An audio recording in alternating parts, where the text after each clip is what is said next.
It's day 2. We're at the 12th Congress of the World Federation of Pediatric Intensive and Critical Care Societies. I'm Tracy Walrink. I'm the Education Chair for WFPICCS, and excited to be speaking with a lot of our participants and faculty today. Hello. Thank you for joining me today. I was wondering if you could tell the audience your name, where you're from, what you do back home. To start? Yeah, my name is Araldo. I'm from Brazil. I work in a trauma unit, PICU, a trauma center in my province. I am a former Montreal Children's Hospital fellow, and I'm here just to watch and share knowledge. Fantastic, that's wonderful. I also heard that you were responsible for judging some of the posters. So I wonder if you could tell us a little bit about what you saw in the poster section. Yeah, I was responsible for the session with ID and sepsis, and it was very interesting because I could see that the inequities in the healthcare system, it's still applicable, and even in Argentina or Brazil and other parts, and could see also other infectious diseases like dengue fever, rickettsia. They are endemic in my region, and I could see in one of the posters. So everything begins with small works like posters, and then you can grow, I think, and it's wonderful to have so many people sharing knowledge with us, and we can learn a lot about it. Absolutely. It's been the best part to see people and just see the huge representation, the posters, the talks. Has been multidisciplinary from lots and lots of countries. Yeah, it was a pleasure to be here. Excellent. What is one other takeaway from any of the other sessions that really resonated with you? Yeah, I was responsible for a session, to be a co-chair of a session with Jerry Sefton and Dr. Vinay. It is very important because they have so much to teach me about it. And I'm just starting my career. I'm 36 years old, and I can bring home so many knowledge from them about pills and the PICU patient outside PICU, and it was very pleasure. I am very honored to be part of it. That is wonderful. Well, thank you so much for joining us today. I appreciate that, and I'll take the mic. Have a good rest of your conference. Yeah, thank you.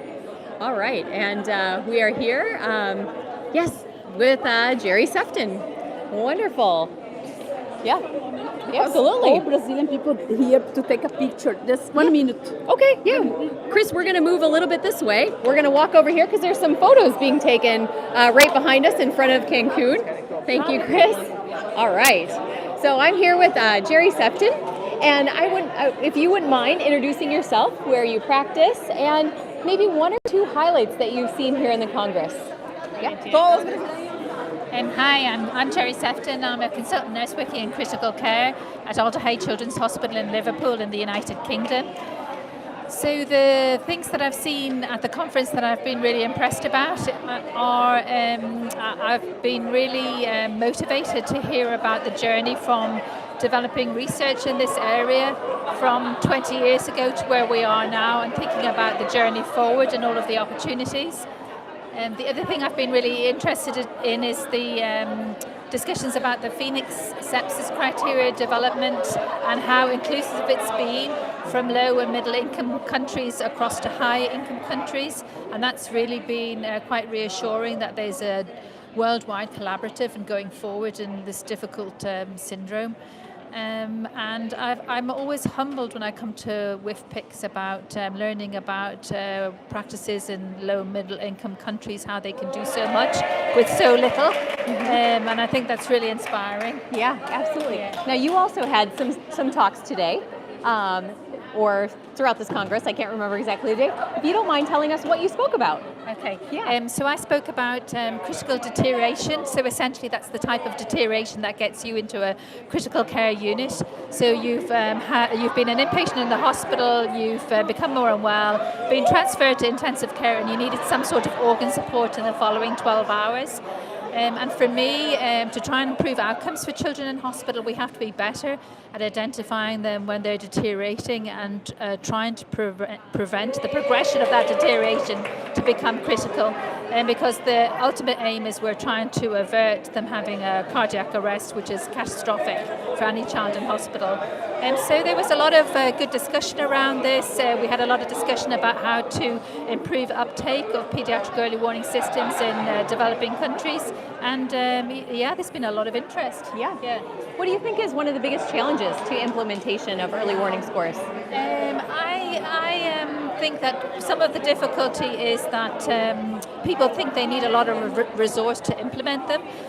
But we know from other good work that's been published by Aisha Akulnuk in the US that she's done a huge collaborative piece of work across 11 countries in Latin America, 32 oncology units, and been able to show that that collaboration has brought about continued and sustained quality improvement and better outcomes for those children.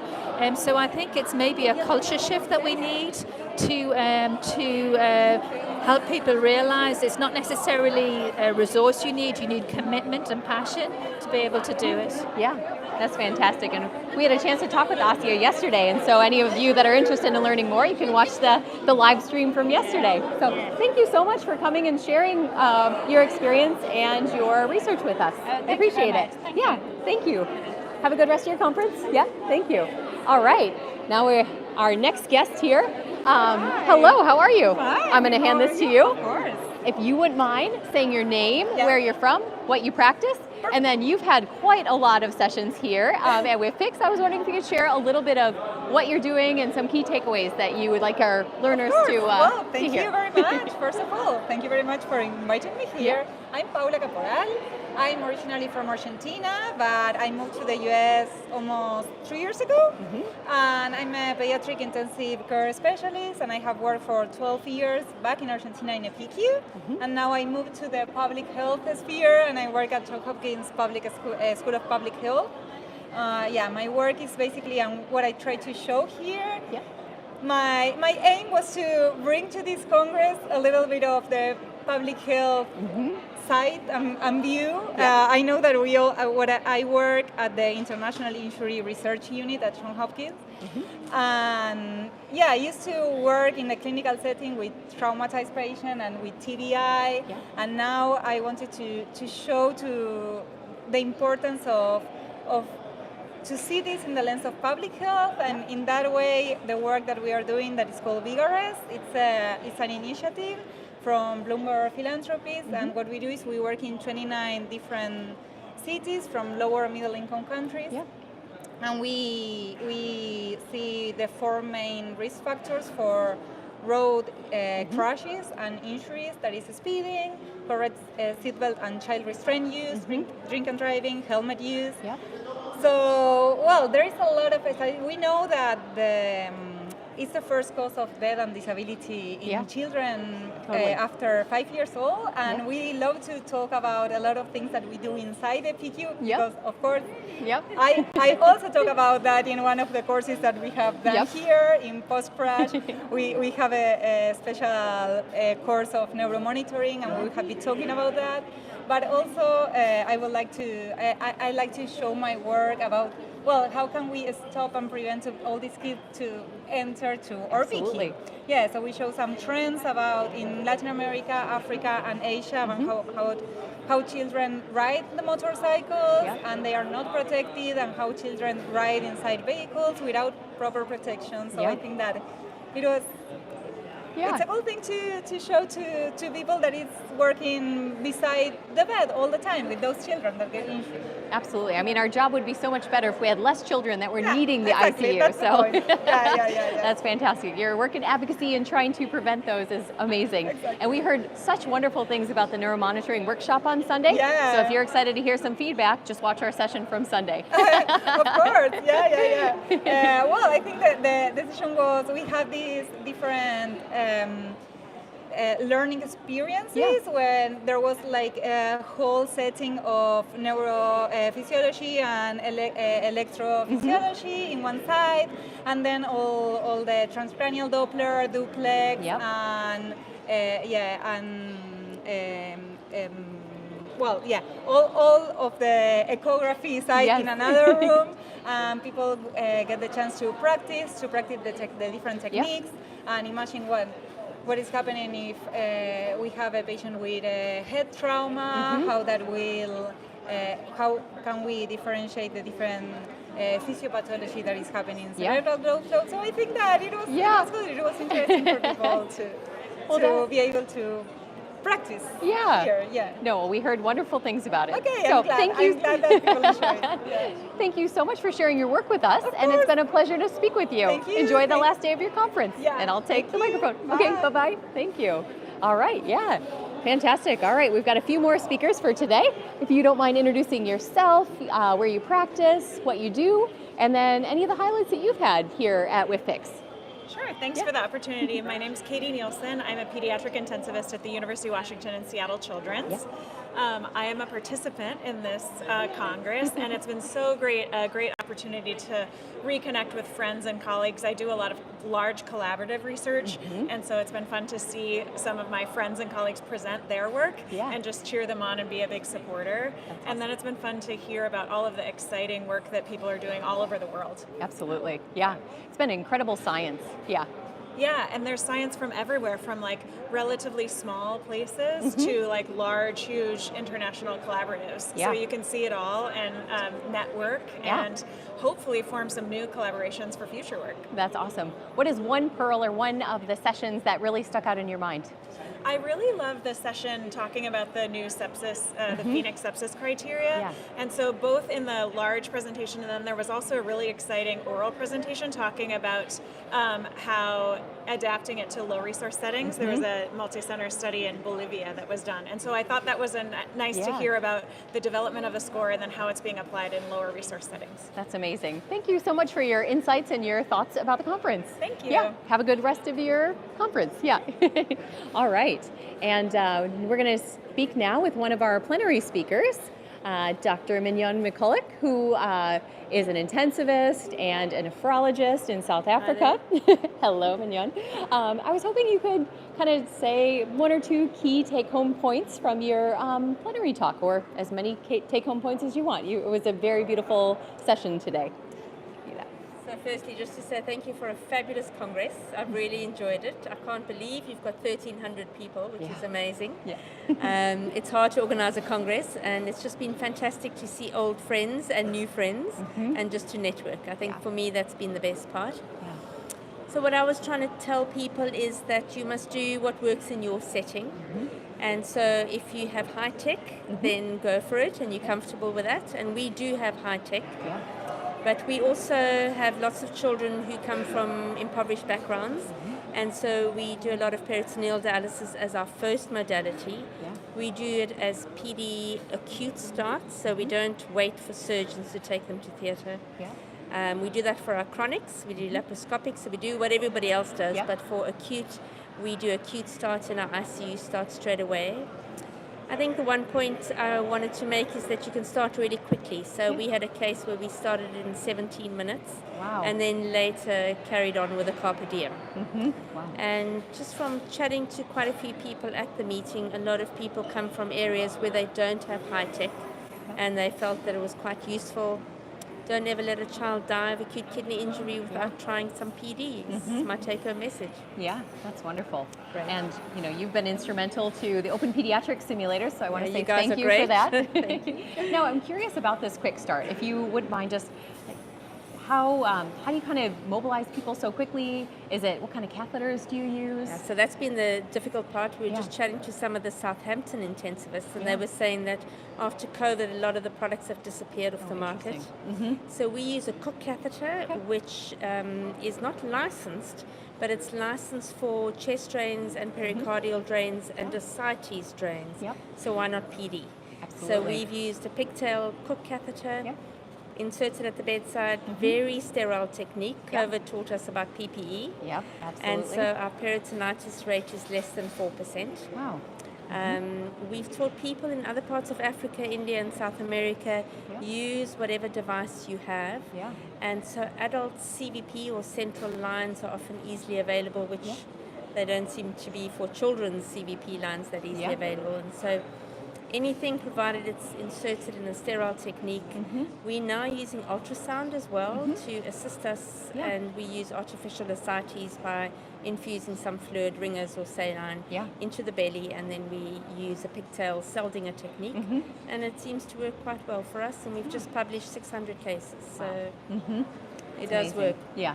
No, and I think your message is so important, that do what you can with what you have. Yeah. And there's so many easy ways to get started, and it's better than letting a patient pass away. Exactly. Yeah. And as Exactly. long as you're clean and do all the right precautions, it can be done in a very safe way. But don't fire your surgeons, because you'll need them for your chronic Absolutely. catheters. Well, thank you right. so Thank much you very for joining me today. Right. Enjoy the Thanks rest a of your lot. conference. Okay, Keep up thank your you. good work. Oh, thank you so much. All right.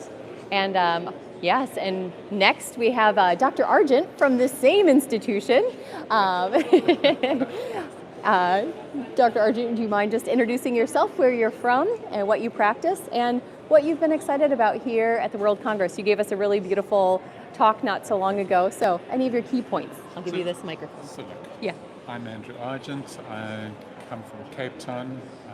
I'm actually retired now as a retired pediatric intensivist, but I spent the better part of 35 years working in pediatric ICU in South Africa, and that's an interesting context, because I think we have exposure to patients from poor areas, but we also have access to a lot of the high tech. So I was really privileged to be there, and that's where I come from. For the Congress, it's just been really exciting to see so many levels of interaction, to see all the people at the posters, and there's just a wonderful turnout of people from all over the world with such a wide range of topics and concepts and so on.